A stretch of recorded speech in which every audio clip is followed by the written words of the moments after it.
देखिए, जन्म आधारित सामाजिक विभाजन अगर देखा जाए तो जो सामाजिक विभाजन जन्म का परिणाम होता है उसे जन्म आधारित सामाजिक विभाजन कहते हैं। जैसे स्त्री पुरुष, ये जो है जन्म से ही स्त्री और पुरुष होते हैं, जन्म से ही काला और गोरा लोग होगा, जन्म से ही लंबा और नाटा होगा, यह वंशानुगत होगा।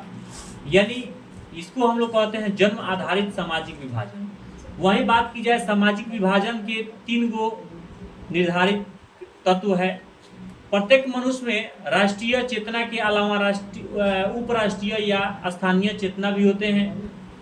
कोई एक चेतना बाकी चेतनाओं की कीमत पर उग्र होने लगती है तो समाज में असंतुलन पैदा होने लगता है। वही बात की जाए दूसरा का, तो किसी समुदाय या क्षेत्र विशेष की मांगों को सामाजिक राजनीतिक दल कैसे उठा रहे हैं, संविधान के दायरे में आने वाले और दूसरे समुदाय को नुकसान न पहुंचाने वाली मांगों को मान लेना आसान होता है। वहीं किसी समुदाय क्षेत्र विशेष की मांगों पर सरकार या प्रतिक्रिया व्यक्त करती है। संविधान के अनुच्छेद 19 में सभी नागरिकों को स्वतंत्रता का मूल अधिकार दिया गया है, संविधान के अनुच्छेद 19 में। वही बात की जाए भारत के राज्य क्षेत्र में कहीं भी निवास करने और बस जाने का, कोई वृत्ति करने का, व्यवसाय करने का, कारोबार करने का अधिकार भारत के सभी नागरिकों को है। यानी सभी नागरिक चाहें तो व्यापार कर सकते हैं, कहीं भी जाकर के बस सकते हैं, पूरे भारत में कहीं भी जाकर के वह बस सकते हैं, वहीं कहीं का भी निवासी हो सकते हैं, कारोबार कहीं से भी कहीं कर सकते हैं। संविधान के अनुच्छेद 15 के तहत किसी भी व्यक्ति को धर्म, वंश, जाति या जन्म स्थान के आधार पर किसी भी प्रकार का भेदभाव आप नहीं कर सकते हैं, निषेध किया गया है ना। वहीं अगर बात की जाए लोकतंत्र में द्वंद्व क्या है, तो लोकतंत्र समानता पर आधारित शासन व्यवस्था है, किंतु विभिन्न लोकतांत्रिक पद्धतियों में विरोधाभास के कई उदाहरण मिलते हैं। इसे ही लोकतंत्र द्वंद्व कहा जाता है। इसे ही जैसे रंग भेद, नस्ल भेद, ये जो होता है, जैसे चमड़ी के रंग के आधार पर भेदभाव करना, जैसे यह गोरा है, यह काला है, इसका भेदभाव करना, नस्ल भेद करना, है ना। 70 के दशक में आधुनिक दशक के बीच में लोकतंत्र का सफर 1967 तक राजनीति में स्वर्ग जातीय का वर्चस्व रहा। स्वर्ण जाति का नहीं, बड़े जाति लोग का क्या रहा, 1967 तक वर्चस्व रहा। 70 के से 90 के दशक में के बीच में स्वर्ण और मध्यम पिछड़े जातियों के सत्ता कब्जा के लिए संघर्ष चला। वहीं 90 दशक के उपरांत, यानी कि 1990 के बाद उपरांत पिछड़े जातियों का वर्चस्व चला तथा दक्षिण दलितों के जागृति की अवधारणा राजनीति गलियारों में उपस्थित दर्ज कराती रही। वहीं आधुनिक दशा के वर्षों में राजनीति का पलड़ा दलितों और महादलितों के पक्ष में झुकता दिखाई पड़ा। यानी कि दलित जो है उसके पक्ष में जो है राजनीतिक में अगर देखा जाए तो पलड़ा झुकता पड़ा। वहीं वर्ण की बात की जाए तो जाति समूह को वर्ण कहा जाता है, जो जाति के समूह होते हैं उसी को वर्ण कहा जाता है। तो वर्ण जो है चार प्रकार में बांटा गया है। वहीं ब्राह्मण, क्षत्रिय, वैश्य और शूद्र, यह 4 प्रकार के जो है बांटा गया है। यानी वर्ण को 4 प्रकार में बांटा गया है। ब्राह्मण को अलग बांट दिया गया है, यानी कि पूजा पाठ कराने वाले जो होंगे वो ब्राह्मण कहलाए। वहीं क्षत्रिय होंगे, जो काट मार करने वाले, जो लड़ाई करने वाले होंगे वह क्षत्रिय कहलाए। वहीं वैश्य कहलाए, यानी कि उन लोगों को खाने पीने की व्यवस्था, उनकी जो है सहायता करने के लिए जिनको बनाया गया उनको वैश्य बनाया गया। वहीं शूद्र को बनाया गया, यानी सर सफाई करने के लिए उनकी जो है जितना कूड़ा करकट या जो भी समुदाय के है जितना जो है सफाई का कार्य होता है वह सभी जो है काम करने का यह सबसे बड़ा काम करते हैं। शूद्र लोग बहुत सबसे बड़ा काम करते हैं। वहीं शूद्र को बांटा गया।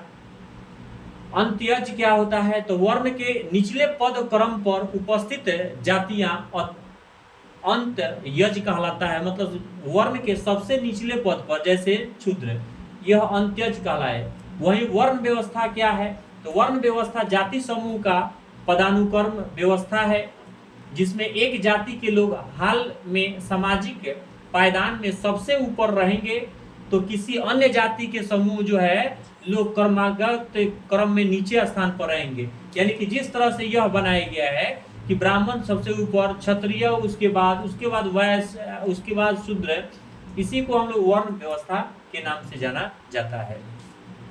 वहीं जातिगत व्यवस्था की बात किया जाता है, एक वर्ण में कई सामुदायिक व्यवस्था होती है जिसे जातिगत व्यवस्था कहते हैं। यानी एक ही वर्ण में कई जाति, जैसे ब्राह्मण में ही क्या है, अलग अलग ब्राह्मण होते हैं, जैसे तिवारी लोग अलग हो गया, झां लोग अलग हो गया, है ना। वहीं जो है अलग अलग ब्राह्मण में भी होते हैं, क्षत्रिय में भी अलग अलग हो जाते हैं, वहीं वैश्य में भी अलग अलग हो जाते हैं, वहीं क्षुद्र में भी अलग अलग जाति के लोग हो जाते हैं, है ना। तो सभी जो है इसी को हम लोग क्या कहते हैं, जातिगत व्यवस्था कहते हैं। वहीं बात किया जाए जाति किसे कहते हैं, तो पेशे पे आधारित समुदाय व्यवस्था को जाति कहते हैं। यानी कि सबका अलग अलग पेशा है, जिसका वेद पढ़ाने वाला जो व्यवस्था हुआ, जिसका पढ़ाई लिखाई से नाता हुआ रहा, वह जो है ब्राह्मण कहला गया। वहीं जो खेती बाड़ी से जिनका कार्य था वह कोयरी कहला गए, कुशवाहा कहलाए, किसान कहलाए। वहीं जिनका काम था कि गाय चराना और दूध दही का कार्य करना, उनको जो है यादव बना दिया गया। वहीं जिसका कार्य था जो है घड़ा बनाना, तो उनको कुम्हार बना दिया गया। जिसको भड़िया धोना है तो उसको कहार बना दिया गया, है ना। यानी जिसका जो है मछली बेचने का पेशा था उसको मलाह बना दिया गया। यानी अलग अलग जाति के जो है पेशे के आधार पर उसको बांट दिया गया। वहीं जातिवाद क्या है, किसी व्यक्ति द्वारा अपने जाति को श्रेष्ठ मानना या अपने जाति की प्रति निष्ठा का भावना रखना जातिवाद कहलाता है। मतलब अपने जाति को बढ़ावा देना। जैसे मैं मलाह हूँ तो मान लीजिए कि मैं मलाह का अधिक बढ़ावा दे रहा हूँ, मैं यादव हूँ तो यादव का अधिक बढ़ावा दे रहा हूँ, जैसे मैं ब्राह्मण हूँ तो ब्राह्मण का अधिक बढ़ावा दे रहा हूँ। इसी को हम लोग कहते हैं जातिवाद। वहीं जातिवादी क्या होता है, जातिवाद तो समझ गए बाबू, लेकिन जातिवाद क्या होता है, जातिवादी क्या होता है, तो जाति के समुदाय को एक मुख्य आधार मानने वाला व्यक्ति जातिवादी कहलाता है। मतलब अपने जाति की बात करे या अपने जाति से रिलेटेड हर चीज करे उसको जातिवादी कहते हैं।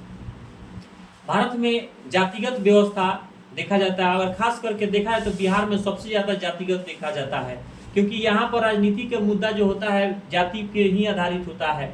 चाहे वह व्यक्ति कैसा भी हो, वह व्यक्ति पढ़ा लिखा हो, अच्छा काम करता हो या न करता हो, उससे मतलब नहीं रहता है यहाँ के लोगों को। यहाँ के लोगों को जो है जाति है ना, मेरा जाति है ना, कुछ करेगा तो मेरा जाति कहलाएगा ना, उस तरह से यहाँ पर लोग वोट देते हैं। उस तरह से जो है यहाँ की राजनीतिक व्यवस्था चलती है। वहीं जाति के आधार पर पेशा निर्धारित होता है।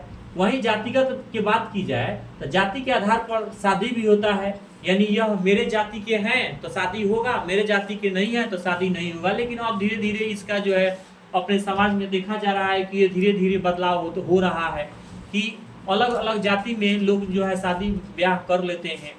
वहीं जाति के आधार पर अगर पेशा की बात की जाए तो पेशा भी अलग अलग का होता है। देखिएगा आज के समय में जो है मछली दूसरे जाति के लोग बेचते हैं। हजाम जो है वो जब सैलून में जाइएगा तो वहाँ भी देखने को मिलेगा कि दूसरे जाति के लोग हैं। या अगर वही बात की जाए सब्जी उपजाने का तो अलग अलग जाति के लोग जो है सब्जी उपजाते हैं। वहीं जो है अगर बात की जाए गाय भैंस पालने का तो जो काम है ज़्यादा लोगों का काम है, वह काम जो है सभी धर्म के लोग जाति के लोग कर रहे हैं। जाति के आधार पर भेदभाव भी देखने को मिलता है समाज में। जाति के आधार पर नाम भी रखा जाता है, नाम भी रखने का अलग सिलसिला है। जैसे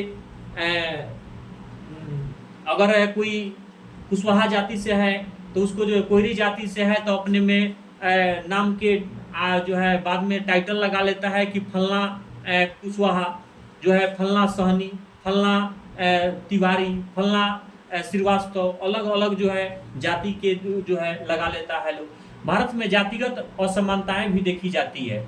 ऊंची जातीय समुदाय में अमीरों की संख्या अधिक होती है और निचली जाति और दलितों और आदिवासी में ज़्यादा बड़ी संख्या में गरीबी होती है। यानी ऊंचे जाति के लोग देखा जाए तो अमीरी की अवस्था में रहता है, और वहीं जो है आदिवासी और दलित लोग हैं वो निचले पावदान पर रहते हैं, यानी गरीबी की अवस्था में रहते हैं। लेकिन धीरे धीरे इसमें बदलाव हो रही है। संविधान जो है डॉक्टर भीमराव अम्बेडकर के द्वारा जो लिखा हुआ है उसमें कुछ जो है उससे लोगों को, यानी आदिवासी लोगों को, दलित लोगों को, यानी अल्पसंख्यक लोगों को बहुत सारा इसमें जो है बदलाव देखने को मिल रहा है। लेकिन अभी भी बहुत सारा जो है बदलाव देखने को उतना नहीं मिला है, लेकिन धीरे धीरे उसमें बदलाव हो रही है। ऊंची जाति शिक्षा में अग्रणी है और नीची जाति जो है शिक्षा में बहुत पीछे है।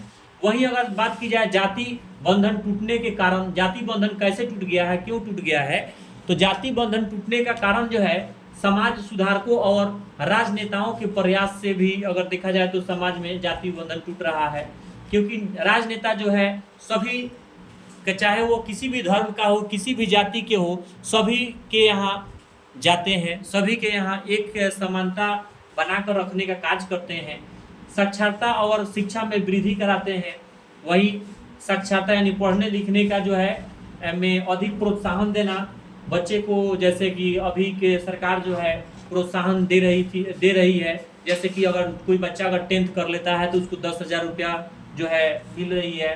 वहीं अगर इंटर कर लेता है तो 25,000 रुपया मिल रही है। वहीं जो है अगर BA कर लेता है तो 50,000 रुपया उसको मिल जाती है। ऐसा देखने को मिलता है कि बहुत इसमें सरकार लोगों को शिक्षित करने के लिए बहुत सारा आगे कदम उठा रही है। बड़े पैमाने पर शहरीकरण, यानी कि जो है लोग शहरों में ज़्यादा भागने का प्रयास कर रहे थे। धीरे धीरे अब गांव भी जो है सुधर रहा है, जो पलायन के रोक रहा है। पेशा चुनने की आज़ादी, सभी को अलग अलग पेशा चुनने की आज़ादी है, जो मन करे वो पेशा चुन सकता है। चतुर्दिश आर्थिक विकास, यानी कि सभी तरफ से विकास करना।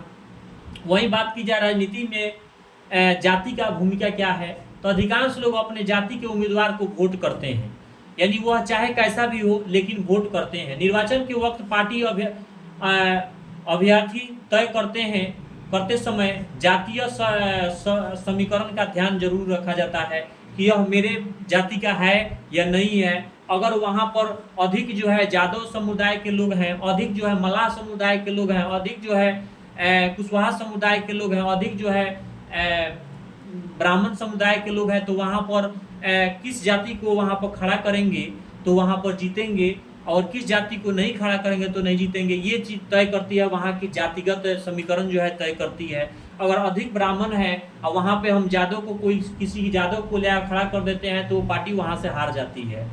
वहीं अगर ब्राह्मण को खड़ा कर देते हैं तो वह जो है पार्टी जीत जाती है। ऐसा भी देखने को मिलता है। ये लोग नहीं देखते हैं कि यहाँ पर जाति नहीं, वहाँ पर काम देखना चाहिए कि अगर वह पढ़ा लिखा व्यक्ति है, भले वह किसी भी कास्ट के हो, अगर पढ़ा लिखा है, सामाजिक है और काम करने वाला व्यक्ति है तो उसको जिता देना चाहिए और उसको जो है काम खोजना चाहिए उससे। सरकार के गठन के वक्त पार्टी जातीय समीकरण का ध्यान जरूर करती है कि जातीय समीकरण, जब सरकार का गठन होता है तो जातीय समीकरण का ध्यान रखना होता है। राजनीतिक पार्टियां जीत हासिल करने हेतु जातिगत भावना को भड़काने की कोशिश करती है, यानी जात जात में लड़ा देती है। दलित और निचली जातियों का भी महत्व निर्वाचन के वक्त बढ़ जाती है, चाहे वो दलित जाति के हो चाहे किसी भी जाति के हो। जब भी पार्टियां सरकार में आती है तो जो है उसकी देख करे या न करे, लेकिन उसके पहले जो है देख रेख जरूर करती है जब वोट लेना होता है। निर्वाचन के वक्त पार्टियों वोटरों के बीच साख बनाने हेतु अपना चेहरा स्वच्छ और जाति भावना से ऊपर बनाने की कोशिश करते हैं, ना से ऊपर। यानी कहने का मतलब जब भी निर्वाचन आता है यानी वोट आता है तो जातिया की बात आ जाती है। सिर्फ जाति के आधार पर चुनावी नतीजे का तय नहीं होने के कारण यानी क्या कारण है कि केवल जाति के आधार पर ही चुनाव का नहीं किया जा सकता है। तो किसी भी निर्वाचन क्षेत्र का गठन इस प्रकार नहीं किया जा गया है कि उसमें मात्र एक ही जाति का मतदाता है। यानी हर जगह पर देखा जाए तो एक गांव में होता है एक ही जाति के लोग नहीं रहते हैं, एक शहर में देखा जाए तो एक ही जाति के लोग नहीं रहते हैं, अलग अलग धर्म के अलग अलग जाति के लोग रहते हैं। वहीं अगर पड़ोसी देखा जाए तो जादव के है, तो वहीं पड़ोसी देखा जाए तो ब्राह्मण है, वहीं जो देखा जाए तो मलाह है, वहीं देखा जाए तो कुशवाहा है, वहीं देखा जाए तो कुर्मी है, वहीं देखा जाए तो धांगड़ है। मतलब अलग अलग जाति के लोग जो है एक ही जगह पर रहा करते हैं और भाईचारा बनाकर रहा करते हैं। हमारा भारत में एक तो देखा जाता है कि भाईचारा पूरा रहता है, कोई पार्टी विशेष केवल एक ही जाति का वोट हासिल कर सकता है, सत्ता में नहीं आता है। वो सभी जाति के लोग, अल्पसंख्यक हो चाहे जो है फॉरवर्ड कास्ट हो चाहे बैकवर्ड कास्ट हो, सभी के जो है वोट लेकर के वो आया हुआ रहता है प्रतिनिधि। अगर किसी निर्वाचन क्षेत्र में किसी एक जाति विशेष की अधिकाधिक संख्या हो तो चुनाव लड़ रहे सभी पार्टियां उसी जाति विशेष के लोगों को अभ्यर्थी बनाते हैं। वहीं क्षेत्रीय स्तर पर जातीय गुट बना करके सरकार बनाया जा सकता है, परंतु राष्ट्रीय स्तर पर सरकार बनाने के लिए जाति विहीन रहना जरूरी है। अगर क्षेत्रीय स्तर पर देखा जाए तो संख्या कम होती है, यानी क्षेत्रीय आधार पर देखा जाए तो संख्या कम होगी तो आप वहां पे बना सकते हैं, अपना सरकार बना सकते हैं, लेकिन वही राष्ट्रीय स्तर पर सरकार नहीं बना सकते हैं। अगर जातीय समीकरण के से अगर चला जाए तो राष्ट्रीय स्तर पर नहीं बना सकते हैं, क्योंकि अलग अलग राज्य में अलग अलग जाति के लोग रहा करते हैं, कहीं पे ज्यादा है तो कहीं पर कम है, तो उस तरह से जो है केंद्र में आप सरकार नहीं बना सकते हैं। वहीं जाति की राजनीति में सकारात्मक पहलू अगर देखा जाए तो क्या है, यानी कि पॉजिटिव थिंकिंग क्या है, दलितों और अन्य पिछड़ों वर्गों की जातियों को निर्णय लेने के लिए बेहतर पहुंच प्राप्त करने के लिए छोड़ देना। यानी कई संगठन जातियों के खिलाफ भेदभाव को समाप्त करने के लिए मांग और आंदोलन कर रहे होते हैं, यानी कि अपना जाति के खिलाफ भी मांग कर रहे होते हैं, संगठन बना करके अपना मांग करते हैं। जाति राजनीति के सकारात्मक पहलू, नकारात्मक पहलू क्या है, वो तो सकारात्मक पहलू हो गया। नकारात्मक पहलू क्या है, तो जातिगत पहचान पर आधारित राजनीति लोकतंत्र में स्वच्छ नहीं है, इससे सामाजिक सौहार्द बिगड़ सकता है। यह गरीबी, बेरोजगारी, महंगाई, विकास और भ्रष्टाचार जैसे अन्य गंभीर मुद्दे से ध्यान हटा सकता है। वहीं कुछ मामलों में जाति विभाजन जो है देखने को मिलता है, संघर्ष और यहाँ तक की हिंसा की ओर ले जाता है। वहीं सांप्रदायिकता क्या है, एक धर्म को दूसरे धर्म से श्रेष्ठ मानना सांप्रदायिकता कहलाता है, यानी अपने धर्म से दूसरे धर्म को श्रेष्ठ मानना सांप्रदायिकता कहलाता है। मेरा धर्म ये सब चीज बढ़िया है, दूसरे का धर्म बढ़िया नहीं है, यह सांप्रदायिकता कहलाता है। सांप्रदायिक क्या है, धर्म को समुदाय का मुख्य आधार मानने वाला व्यक्ति जो है सांप्रदायिक कहलाता है। सांप्रदायिक राजनीति क्या है, धर्म के आधार पर राजनीति करना सांप्रदायिक राजनीति है, यानी कि अपने धर्म को बढ़ावा देना। जैसे कि अभी देखा जा सकता है कि मोदी जी अपने धर्म को ज्यादा बढ़ावा दे रहे हैं, यानी कि मोदी जी सबको देते हैं लेकिन ज्यादा करके हिंदू को अधिक बढ़ावा देने का कार्य कर रहे हैं, जबकि यह सरकार का काम नहीं है। सरकार जो है चलती है सभी धर्म से चलती है।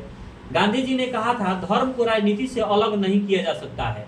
अगर धर्म से राजनीति को अलग नहीं किया जा सकता है, अगर धर्म से अलग कर दीजिएगा तो वह राजनीति नहीं कहलाएगा।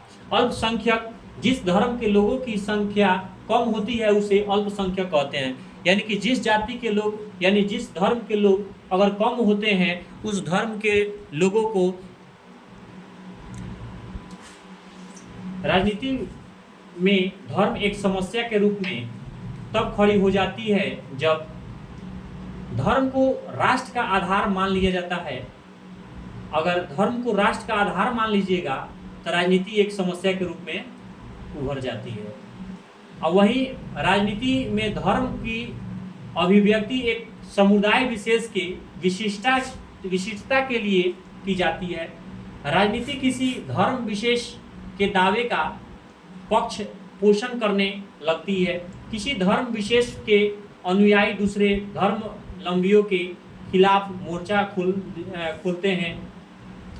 वहीं बात किया जाए राजनीति में सांप्रदायिकता का स्वरूप क्या है, तो सांप्रदायिकता की सोच प्रायः अपने धार्मिक समुदाय का प्रमुख राजनीति में बरकरार रखना चाहता है, जो लोग बहुसंख्यक समुदाय के होते हैं, उनकी यह कोशिश बहुसंख्यक का रूप लेता है, जैसे श्रीलंका में सिंह सिले का बहुसंख्यकवाद। वहीं अगर बात किया जाए संप्रदाय के आधार पर हिंसा, दंगा और नरसंहार भी होता है। वहीं धर्मनिरपेक्षता की बात किया, धर्मनिरपेक्षता क्या है? तो धर्म के आधार पर भेदभाव नहीं करना, सभी धर्म का सम्मान करना धर्मनिरपेक्षता कहलाता है। यानी कि चाहे वो हिंदू हो चाहे मुस्लिम हो, किसी भी धर्म का हो, उसकी सम्मान करना धर्मनिरपेक्षता कहलाता है। धर्मनिरपेक्ष व्यक्ति क्या होते हैं? धर्म के नाम पर भेदभाव नहीं करने वाला व्यक्ति धर्मनिरपेक्ष कहलाता है। अगर कोई व्यक्ति धर्म के आधार पर भेदभाव कर रहा है तो उसको धर्मनिरपेक्ष व्यक्ति नहीं कहते हैं। धर्मनिरपेक्ष देश क्या है? तो धर्म के आधार पर भेदभाव नहीं करने वाला देश जो है धर्मनिरपेक्ष देश कहलाता है। वहीं भारत एक धर्मनिरपेक्ष देश है। हमारे देश में किसी भी धर्म की राजनीति राजकीय धर्म के रूप में स्वीकार नहीं किया जाता है।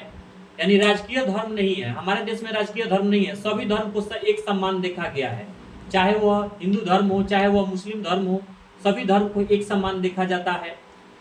हर नागरिक को यह सम्मान दी गई है कि अपने विश्वास से वह किसी भी धर्म को अंगीकार कर सकता है, स्वीकार कर सकता है, या किसी भी धर्म को त्याग सकता है। वह जिस धर्म को मानना हो उस धर्म को वह मान सकता है, चाहे वह बौद्ध धर्म मानना हो, चाहे वह हिंदू धर्म मानना हो, चाहे जो भी धर्म मानना हो, वह अपना धर्म को स्वीकार कर सकता है अपने स्वेच्छा के अनुसार। उसको कोई रोक टोक नहीं है, उसकी कोई पाबंदी नहीं है। हमारे संविधान के अनुसार धर्म के आधार पर किसी प्रकार का भेदभाव असंवैधानिक घोषित किया जाता है। अगर यही बात की जाए तो लैंगिक विविधता क्या होता है? तो लिंग के आधार पर स्त्री और पुरुषों के बीच जैविक अंतर को लैंगिक विविधता कहते हैं, जैसे स्त्री पुरुष, है ना। श्रम का लैंगिक विभाजन क्या कहलाता है? घर के अंदर सारे काम महिलाओं द्वारा किए जाते हैं, इसे ही श्रम का लैंगिक विभाजन कहते हैं। जैसे कोई काम को छोड़ दिया गया कि यह जो है काम सब महिला ही करेगी, और पुरुष जो है बाहर का जो भी काम है वो पुरुष करेंगे, तो ऐसे जो है काम को विभाजन कर देना। अब तो उसको धर्म के जो श्रम लैंगिक जो है विभाजन अब धीरे धीरे खत्म हो रही है। अब जो है महिला भी अब घर पे उतना काम नहीं कर पा रही है, बाहर भी काम कर रही है। सभी जो है बाहर का काम है वो पुरुष वर्ग के लोग हैं वो करते हैं, महिला वर्ग के लोग भी करते हैं। अब अंतर नहीं देखी जा रही है। वहीं महिला में के साथ भेदभाव का उदाहरण अगर देखा जाए तो महिलाओं से घर के अंदर काम कराना, महिलाओं की साक्षरता दर कम करना, पढ़ने लिखने में कमी करना, महिलाओं को पुरुष की तुलना में कम वेतन देना। पुरुष को जहाँ पर 500 रुपया दिया जाता है तो वहीं महिला को 300 रुपया दिया जाता है, यानी कि भेदभाव देखा जाता है पैसे में भी, काम में भी। लड़की को जन्म देने से पहले उसकी हत्या कर देना, यानी गर्भपात करा देना। लिंगानुपात का कम होना, यानी कि जैसे कि पुरुष की संख्या ज़्यादा और स्त्री की संख्या कम हो जाना, यह लिंगानुपात का एक रूप लेती है। वहीं नारीवादी क्या कहलाता है? तो नारीवादी देखा जाए तो अधिकारों और अवसरों के मामले में स्त्री और पुरुष को बराबरी मानने वाला व्यक्ति नारीवादी कहलाता है। यानी कि स्त्री और पुरुष को दोनों बराबर अगर जो व्यक्ति मान रहा है उसको नारीवादी कहते हैं।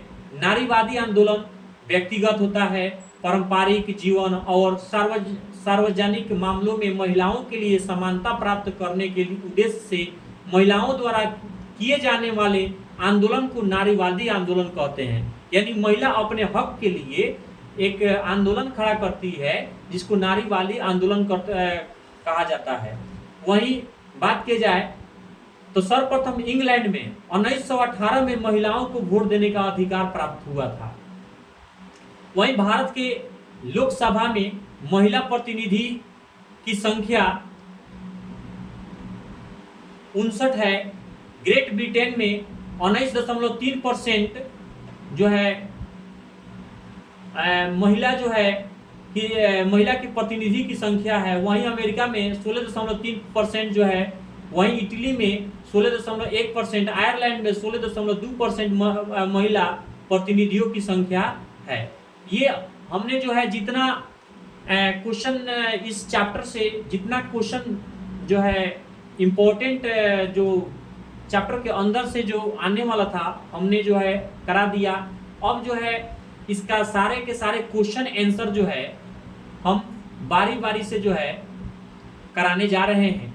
अब देखिए इसमें पहला क्वेश्चन कहा गया है कि सामाजिक विभाजनों को संभालने के संदर्भ में इनमें से कौन सा बयान लोकतांत्रिक व्यवस्था पर लागू नहीं होता है।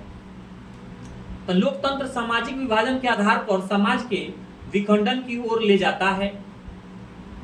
वहीं बात की जाए इन बयानों में से कौन से बयान सही है, तो जहां उत्तर होगा इसका, जहां सामाजिक अंतर एक दूसरे से टकराते हैं वहां सामाजिक विभाजन होता है। यह संभव है, एक व्यक्ति ही कई पहचान हो सकते हैं। अगर वहीं निम्नलिखित व्यक्तियों में कौन लोकतंत्र में रंग भेद विरोधी नहीं थे, तो जेड गुड्डी जो है यह रंग विरोधी नहीं थे। जब हम लैंगिक विभाजन की बात करते हैं तो हमारा अभिप्राय होता है स्त्री और पुरुष के बीच जैविक अंतर से। भारत में जहां औरतों के लिए आरक्षण की व्यवस्था है वहां पंचायती राज संस्थाएं में जो है औरतों की आरक्षण है। वहीं सांप्रदायिक राजनीति के अर्थ संबंधी निम्न कथनों पर गौर करें तो एक धर्म से दूसरे श्रेष्ठ होते हैं। वहीं बात की जाए तो भारतीय संविधान के बारे में इनमें से कौन सा कथन सही है, तो यह एक धर्म राजकीय धर्म बनता है। यह जो है ऑप्शन सही होगा। महिलाओं को मतदान का अधिकार सर्वप्रथम किस राष्ट्र में हुआ था, तो ब्रिटेन में हुआ था। वहीं अगर बात किया जाए निम्नलिखित में से कहाँ सामाजिक विभाजन का आधार भाषा के रूप में है, तो बेल्जियम में सामाजिक आधार भाषा के रूप में। अंतर्राष्ट्रीय महिला दिवस की घोषणा कब किस वर्ष किया गया था, 1975 में। वहीं अंतर्राष्ट्रीय महिला दिवस की घोषणा किस संस्था ने किया था, तो संयुक्त राष्ट्र संघ ने। वहीं निम्नलिखित में से किस समुदाय ने ब्रुसेल्स में बहुमत का गठन किया था, तो फ्रेंच भाषी समुदाय ने जो है कृषि कार्य में महिलाओं की कुल भागीदारी कितना परसेंट है, तो 40% जो है महिला वह कृषि कार्य में लगी हुई है। वहीं निम्नलिखित में से किसने कहा कि धर्म को कभी भी राजनीति से अलग नहीं किया जा सकता है, तो महात्मा गांधी ने कहा था कि धर्म को कभी भी अलग नहीं किया जा सकता है। क्षेत्रवाद की भावना का एक कुपरिणाम है कि भावना अलगवाद कहलाता है। भारत में कहाँ महिलाओं के लिए आरक्षण की व्यवस्था है, तो पंचायती राज में महिलाओं की व्यवस्था। सामुदायिक राजनीति आधारित है धर्म पर। 16वीं लोकसभा में महिला सांसदों की संख्या कितनी है, तो 61 है। वहीं इंग्लैंड में महिलाओं का वयस्क मताधिकार किस वर्ष प्राप्त है, तो 1918 में। वहीं समकालीन विश्व में सरकार का सबसे लोकप्रिय रूप क्या है, तो लोकतंत्र। जनमत पर आधारित शासक है लोकतंत्र। भारत में महिलाओं की साक्षरता दर क्या है, तो 64%। बिहार में पंचायती राज संस्थाओं में महिलाओं के लिए कितने सीटों का आरक्षण किया है, तो 50%। वहीं अंतर्राष्ट्रीय महिला दिवस के रूप में किस तिथि को मनाया जाता है, तो 8 मार्च को मनाया जाता है। वहीं 15वीं लोकसभा चुनाव के पूर्व लोकसभा में महिलाओं की भागीदारी कितना परसेंट है, तो 10%। वहीं संविधान का कौन सा अनुच्छेद धर्म वंश जाति के आधार पर किसी भी प्रकार का भेदभाव निषेध करता है, तो अनुच्छेद 15 जो है आपको जाति और भेदभाव के रूप में देखा जाता है कि जाति आधारित जो होता है वह भेदभाव के रूप में देखा जाता है।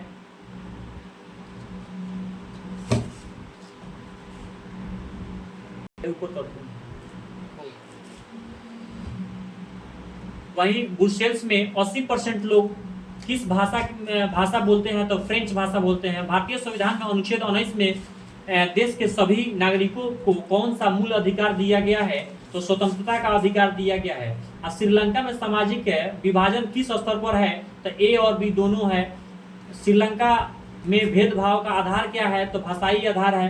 भाषाई आधार पर बनने वाला प्रथम राज्य कौन है, तो आंध्र प्रदेश। सत्ता में साझेदारी सही है क्योंकि विभिन्न समुदायों के बीच टकराव कम करती है। वहीं बात की जाए भारतीय राजनीति में स्वर्णों का वर्चस्व कब तक रहा, तो 1967 तक रहा है। स्वर्ण यानी कि बड़े जात। प्रोटेस्टेंट संप्रदाय किस धर्म से आते हैं, तो ईसाई समुदाय से आते हैं। निम्नलिखित में से कौन राजनेता जातिगत भेदभाव से मुक्त समाज निर्माण के पक्षधर थे। तो इनमें से सभी प्राचीन काल में निम्न में से किनको शिक्षा पाने का भी अधिकार नहीं था। तो शूद्रों को जो है शिक्षा पाने का अधिकार नहीं था पहले। तो धर्म को समुदाय का मुख्य आधार मानने वाले व्यक्ति को कहा जाता है सांप्रदायिक कहा जाता है। सिंहली किस देश की राजभाषा घोषित किया गया है? तो श्रीलंका। निम्नलिखित में से किसने कहा कि धर्म को कभी भी राजनीति से अलग नहीं होना चाहिए? तो महात्मा गांधी ने कहा था। भारत एक राष्ट्र है, कौन सा राष्ट्र है? तो धर्मनिरपेक्ष राज्य है। वहीं आप लघु उत्तरीय के बात करें कि क्वेश्चन जो है लघु उत्तरीय, तो देखिए लघु उत्तरीय क्वेश्चन जो है बड़ा बड़ा क्वेश्चन है। अब जो हमने आपको समझा दिया है वही जो है इसमें दिया गया है। आप जो है अपने से भी इसको कर सकते हैं। आप जो है वीडियो को पॉज करके और इसको लिख लीजिए, चाहे इसको याद कर लीजिए, या आप जो है इसको पढ़ सकते हैं। तो मैं सभी जितने भी क्वेश्चन आंसर है सभी को जो है आप धीरे धीरे मैं बढ़ा रहा हूँ, आप अपने से जो है इसको कर सकते हैं। इसमें जितने भी क्वेश्चन है फर्स्ट चैप्टर का जितने भी क्वेश्चन है वो सभी क्वेश्चन के इसमें जो है हमने लेने का कोशिश किया है। और इसमें बहुत सारे क्वेश्चन है और सब कुछ जो है एक सटीक भाषा में लिखा गया है। जो क्वेश्चन पूछा गया है वो क्वेश्चन के लिया गया है। बहुत सारे ऐसे क्वेश्चन हैं जो पूछे गए हैं, वो सारे क्वेश्चन को जो है हमने लिया है। और यह जो है खासकर आपको लाभदायक होने वाला यह जो है चैप्टर है। और फर्स्ट चैप्टर को जो है हमने समझिए तो सारे को कवर कर लिया। और इसको पुश करके जो है आप वीडियो को देख सकते हैं और इसको आप आंसर को नोट कर सकते हैं। और ज़्यादा से ज़्यादा आप